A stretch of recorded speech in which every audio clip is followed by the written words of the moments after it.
Private. Today, another of my usual jogs, the 1,000th step of a 1,000th run. Every run varied enough to include something new. It may just be a detail noticed on a familiar house, the tile of a fountain beyond an overgrown wall. I live in an old neighborhood and have peeked into quite a few windows, through courtyards, over backyard gates, to glimpse some new and private architectural delight. Admittedly, it's not all professional interest.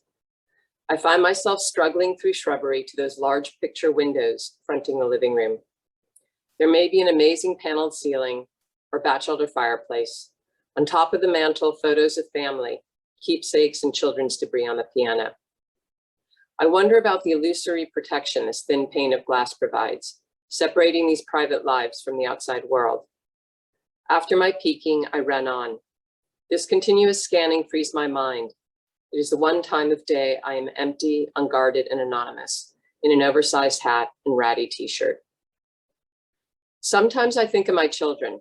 Michael, my firstborn, named to honor my father, passed away now 15 years, or James, my new baby, and feel a joyous pain of separation, knowing they'll be mine in a half an hour.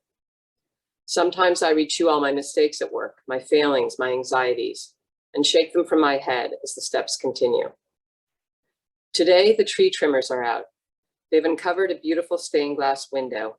It is of a galleon, above which floats a banner, "In God We Fear." I stray as I jog, sometimes easily gone an hour and a half or two. Andrew's joke that he half expects me to return from a run, saying, "You know, I never realized how red the Golden Gate Bridge really is." I turn onto Waring Street to head back. On the corner sits another average Spanish, roughly stuccoed, flat roof, mean and frugal by the standards of its day. I barely glance as I pad by the breakfast room window, when I see a face staring at me, framed, frozen.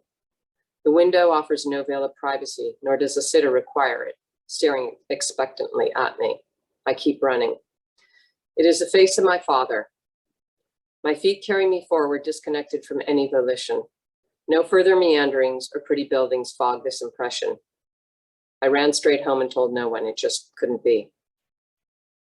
2 days later, I jog again. I am the victim of both habit and a compulsion to explore. It seemed a sufficient amount of time had passed to let whatever hallucination possibly possessing my mind to pass.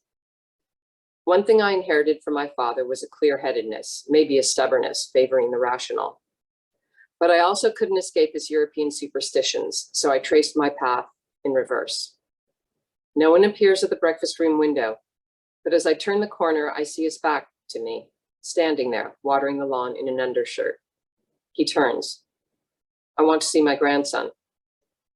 That birthright, I didn't have to ask which son he spoke of. "Are you sure?" "He's my namesake," his temper rising. "I don't know. I mean, I haven't told anyone about seeing you, not even Andrew." He steps over and turns off the water, still holding the hose.